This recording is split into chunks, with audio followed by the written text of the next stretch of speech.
नारायण नारायण नारायण नारायण। अथ द्वितीयोऽध्यायः।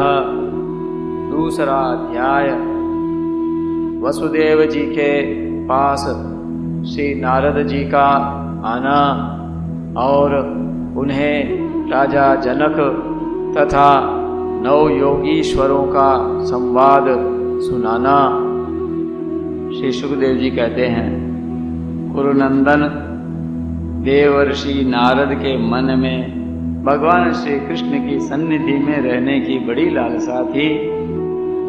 इसलिए वे श्री कृष्ण के निज बाहुओं से सुरक्षित द्वारका में, जहां दक्ष आदि के शाप का कोई भय नहीं था, तो विदा कर देने पर भी पुनः पुनः आकर प्रायः रहा ही करते थे। राजन, ऐसा कौन प्राणी है जिसे इंद्रियां तो प्राप्त हों और वह भगवान के ब्रह्म आदि बड़े बड़े देवताओं के भी उपास्य चरण कमलों की दिव्य गंध, मधुर मकरंद रस, अलौकिक रूप माधुरी, सुकुमार स्पर्श और मंगलमय ध्वनि का सेवन करना न चाहे? क्योंकि यह बेचारा प्राणी सब ओर से मृत्यु से ही घिरा हुआ है। एक दिन की बात है, देवर्षि नारद वसुदेव जी के यहां पधारे तो वसुदेव जी ने उनका अभिवादन किया तथा आराम से बैठ जाने पर विधि पूर्वक उनकी पूजा की और इसके बाद पुनः प्रणाम करके उनसे यह बात कही।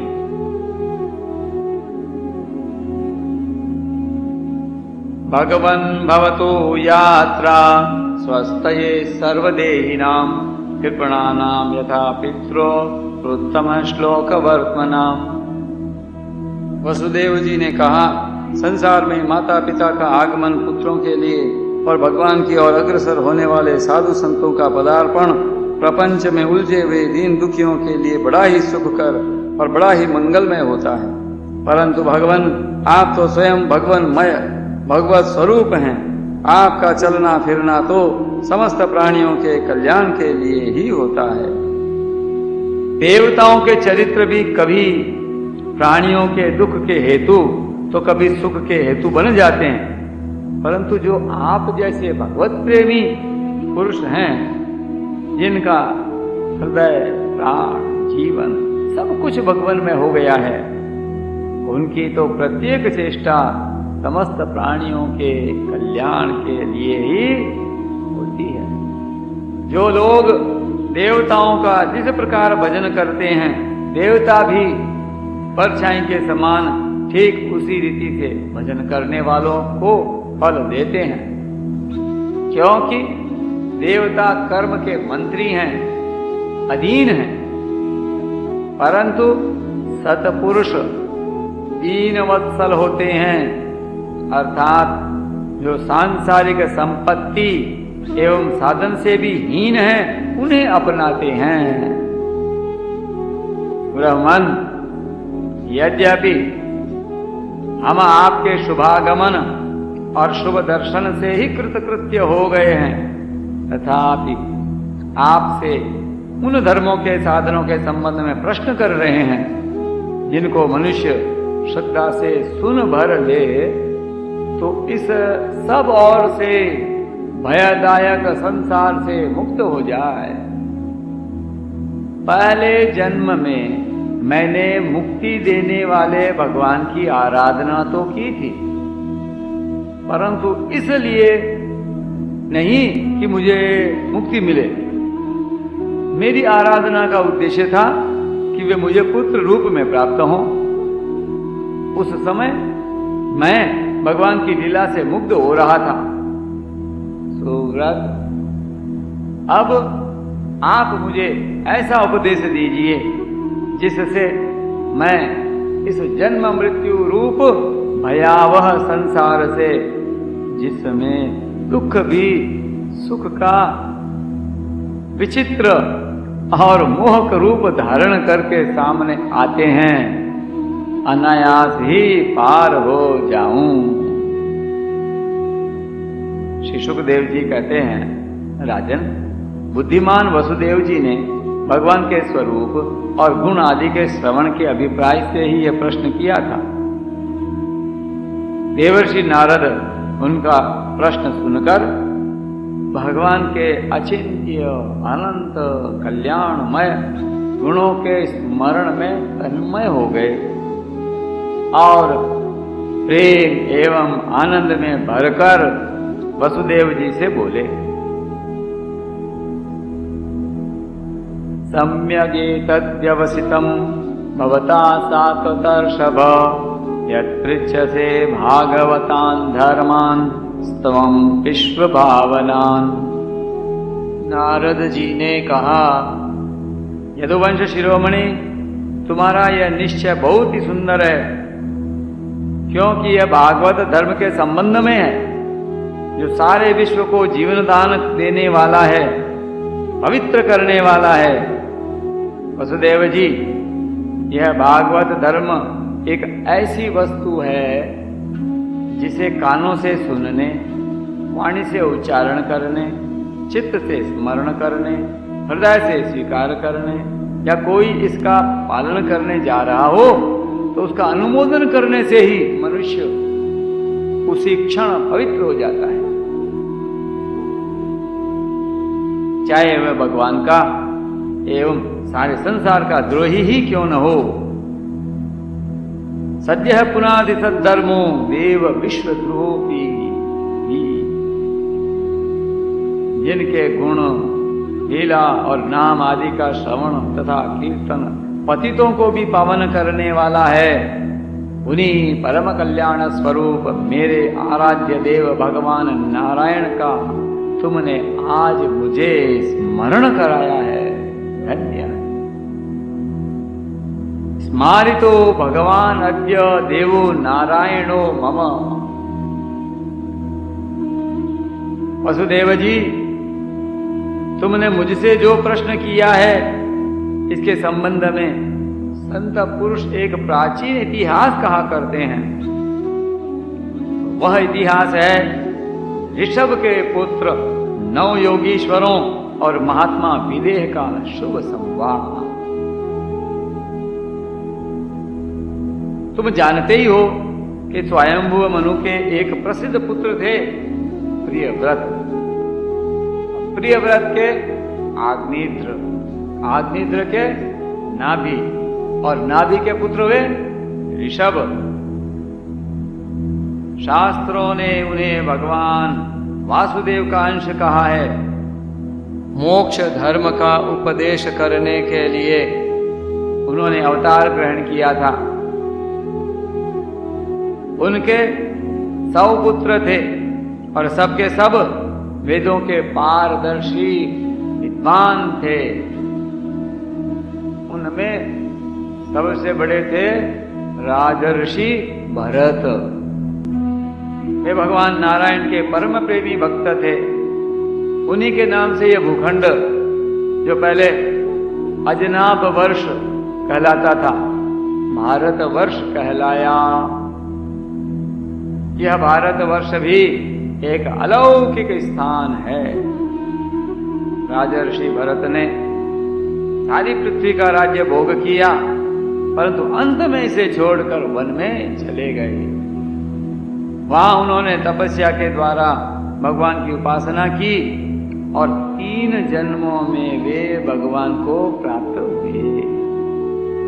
भगवान ऋषभ देव जी के शेष 99 पुत्रों में 9 पुत्र तो इस भारतवर्ष के सब और स्थित 9 द्वीपों के अधिपति हुए और 81 पुत्र कर्मकांड के रचयिता ब्राह्मण ही हो गए और शेष 9 सन्यासी हो गए। वे बड़े ही भाग्यवान थे। उन्होंने आत्मविद्या के संपादन में बड़ा परिश्रम किया था और वास्तव में वे उसमें बड़े निपुण थे। वे प्रायः दिगंबर ही रहते थे और अधिकारियों को परमार्थ वस्तु का उपदेश किया करते थे। उनके नाम थे करि, हरि, अंतरिक्ष, प्रबुद्ध, पिप्पलायन, आविर्होत्र, द्रुमिल, चमस और करभाजन। वे इस कार्य कारण और व्यक्त अव्यक्त भगवत रूप जगत को अपने आत्मा से अभिन्न अनुभव करते हुए पृथ्वी पर स्वच्छंद विचरण करते थे। उनके लिए कहीं भी रोक टोक न थी, वे जहां चाहते चले जाते। देवता, सिद्ध, साध्य, गंधर्व, यक्ष, मनुष्य, किन्नर और नागों के लोकों में तथा मुनि, चारण, भूतनाथ, विद्याधर, ब्राह्मण और गौओं के स्थानों में वे स्वच्छंद विचरते थे। वसुदेव जी वे सब के सब जीवन मुक्त थे। एक बार की बात है, इस अजनाब भारतवर्ष में विदेहराज महात्मा निमि बड़े बड़े ऋषियों के द्वारा एक महान यज्ञ करा रहे थे। पूर्वोक्त 9 योगीश्वर स्वच्छंद विचरण करते हुए उनके यज्ञ में जा पहुंचे। वसुदेव जी वे योगीश्वर भगवान के परम प्रेमी भक्त और सूर्य के समान तेजस्वी थे। उन्हें देखकर राजा निमि, आहवनीय आदि मूर्तिमान अग्नि और ऋत्विज आदि ब्राह्मण सब के सब उनके स्वागत में खड़े हो गए। विदेहराज निमि ने उन्हें भगवान के परम प्रेमी भक्त जानकर यथा योग्य आसनों पर बैठाया और प्रेम तथा आनंद से भरकर विधि पूर्वक उनकी पूजा की। वे नवों योगीश्वर अपने अंगों की कांति से इस प्रकार चमक रहे थे मानो साक्षात ब्रह्मा जी के पुत्र सनकादि मुनीश्वर ही हों। राजा निमि ने विनय से झुककर परम प्रेम के साथ उनसे प्रश्न किया। विदेहराज निमि ने कहा, भगवान, मैं ऐसा समझता हूं कि आप लोग मधुसूदन भगवान के पार्षद ही हैं, क्योंकि भगवान के पार्षद संसारी प्राणियों को पवित्र करने के लिए विचरण किया करते हैं। जीवों के लिए मनुष्य शरीर का प्राप्त होना अत्यंत दुर्लभ है।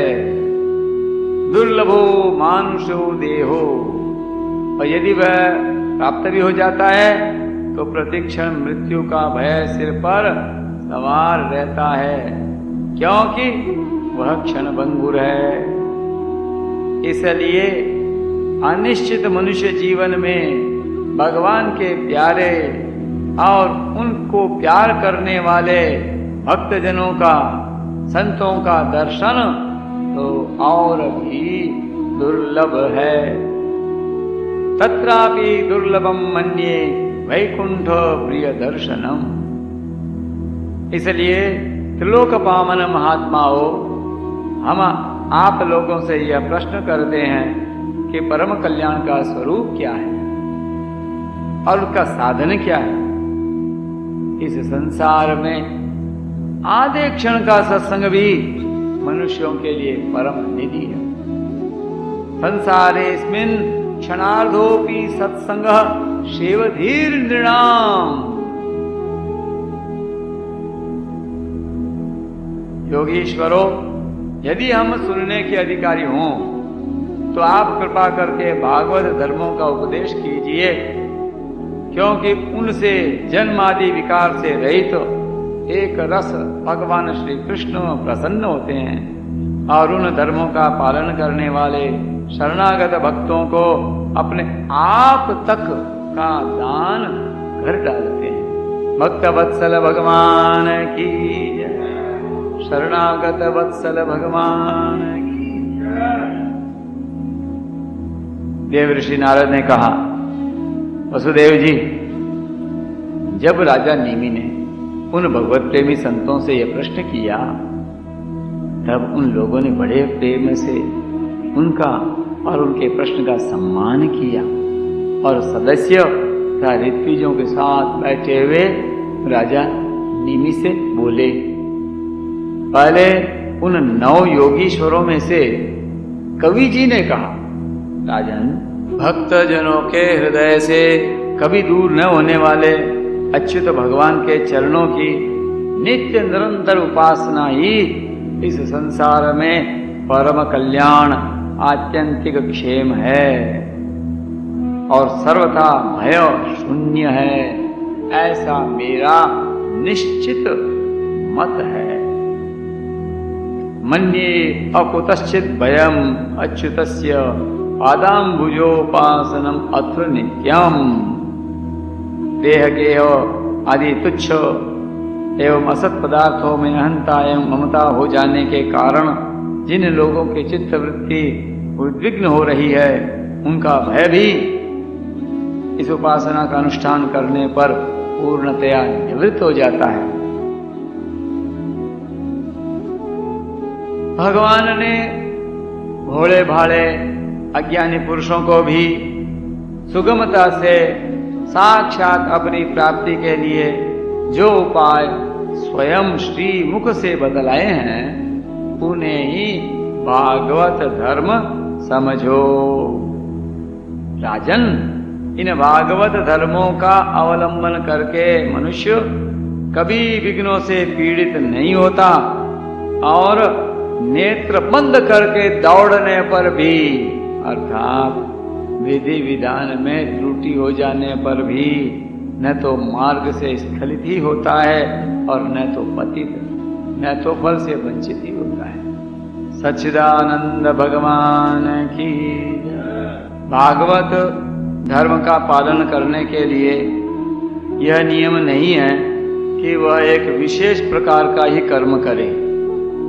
वह शरीर से, वाणी से, मन से, इंद्रियों से, बुद्धि से, अहंकार से, अनेक जन्मों अथवा एक जन्म की आदतों से स्वभाववश जो जो करे वह सब परम पुरुष भगवान नारायण के लिए ही है, इस भाव से उन्हें समर्पण कर दे। यही सरल से सरल और सीधा सा भागवत धर्म है। कायेन वाचा मनसेन्द्रियैर्वा बुद्ध्यात्मना वानुसृत स्वभावात् करोति यद्यत् सकलं परस्मै नारायणायेति समर्पयेत।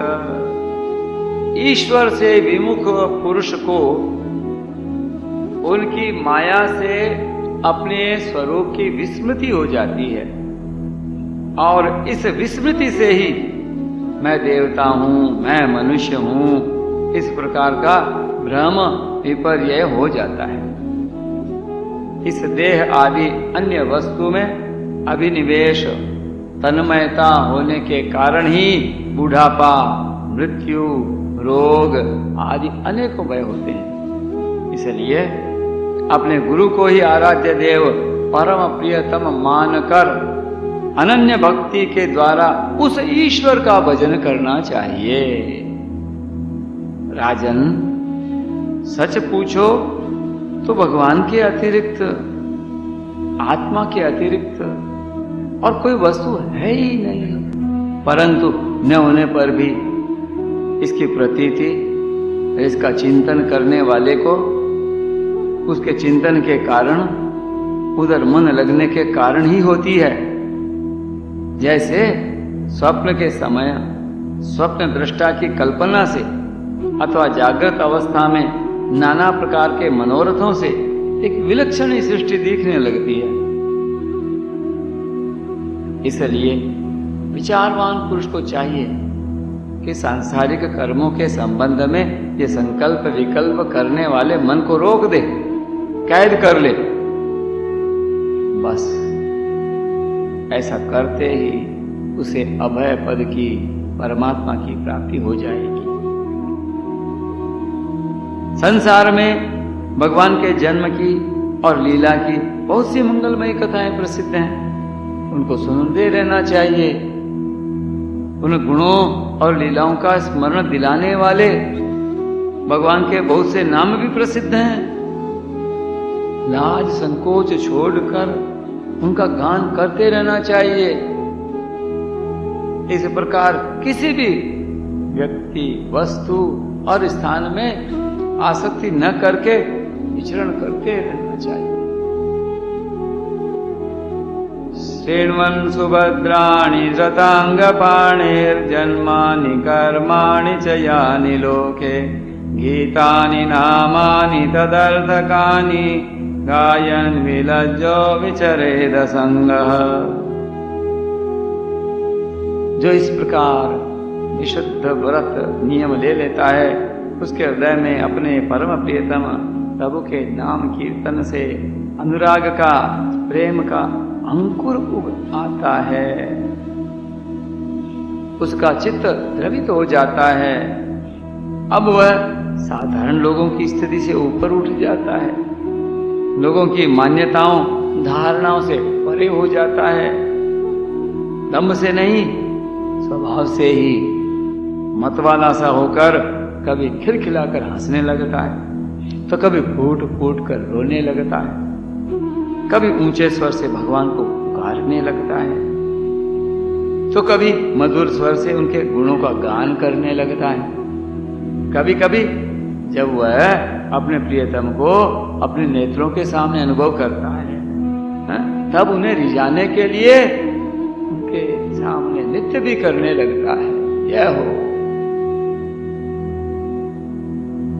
राजन, ये आकाश, वायु, अग्नि, जल, पृथ्वी, ग्रह, नक्षत्र, प्राणी, दिशाएं, वृक्ष, वनस्पति, नदी, समुद्र, सब के सब भगवान के शरीर हैं।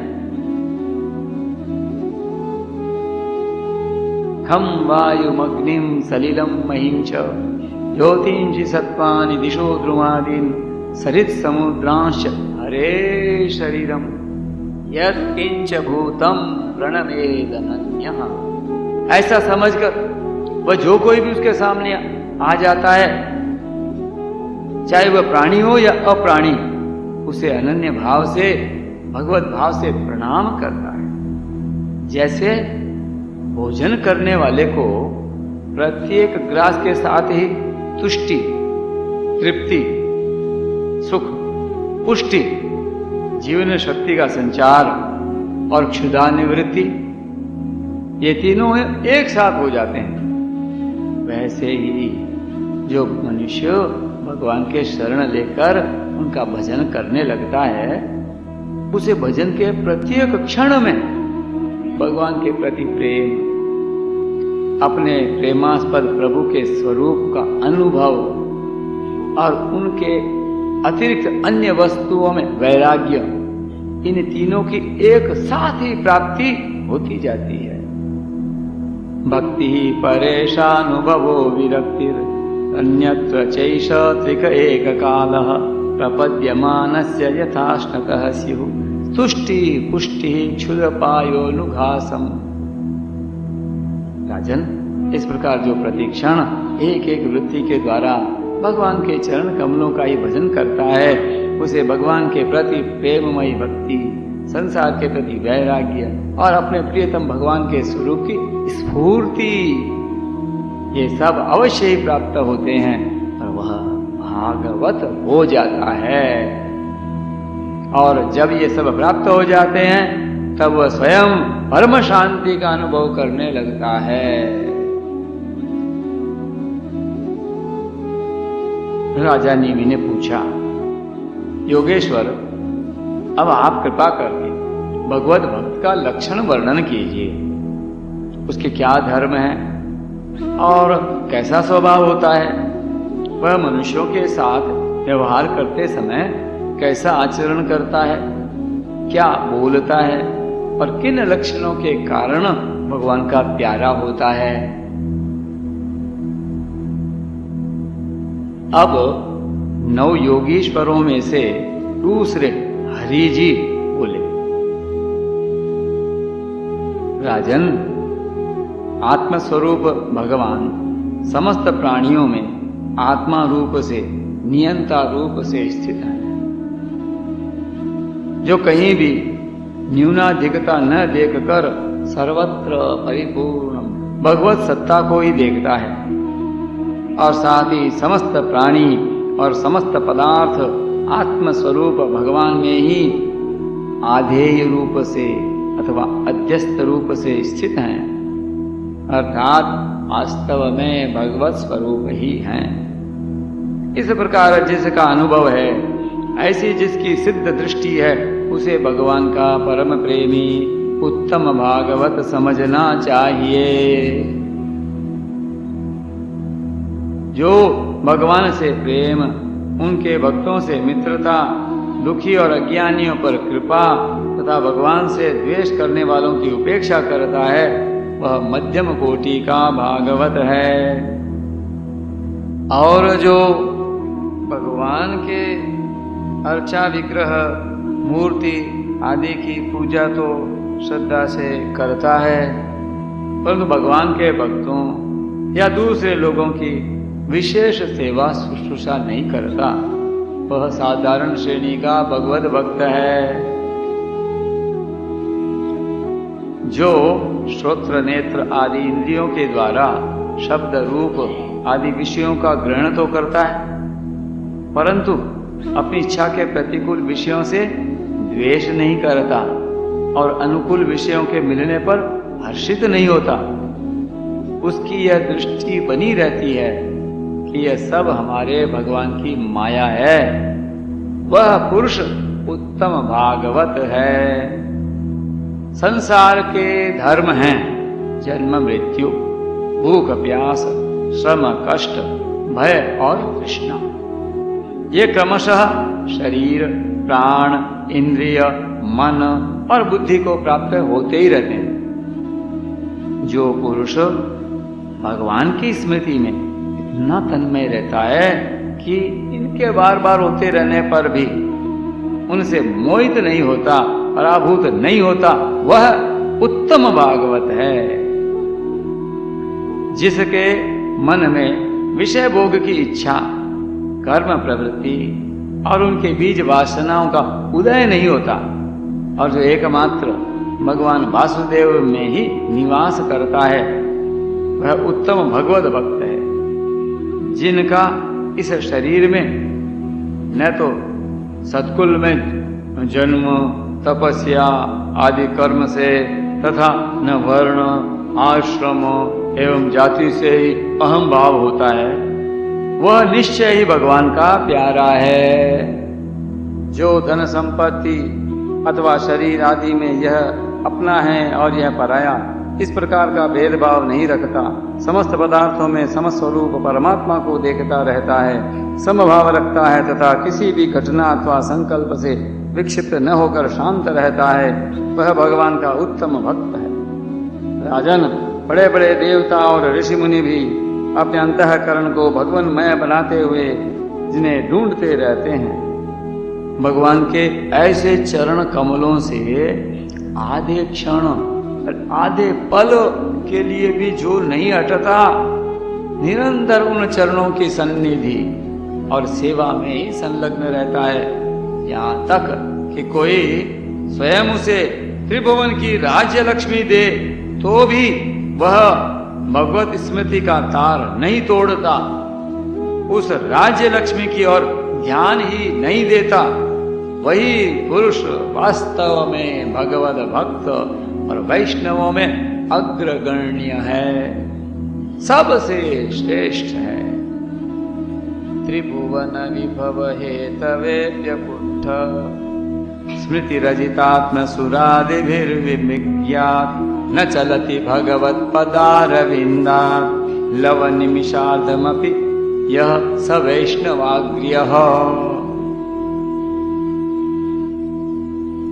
रास लीला के अवसर पर नृत्य गति से भांति भांति के पाद विन्यास करने वाले निखिल सौंदर्य माधुर्य निधि भगवान के चरणों के अंगुली नख की मणि चंद्रिका से जिन शरणागत भक्तजनों के हृदय का विरह जन्य संताप एक बार दूर हो चुका है, उनके हृदय में वह फिर कैसे आ सकता है। जैसे चंद्रोदय होने पर सूर्य का ताप नहीं लग सकता।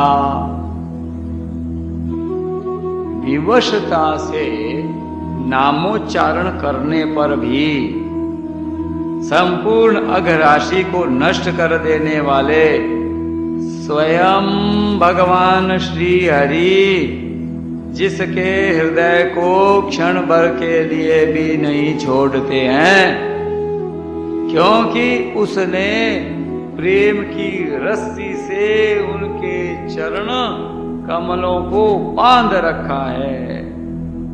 वास्तव में ऐसे पुरुष ही भगवान के भक्तों में प्रधान हैं। नारायण नारायण नारायण।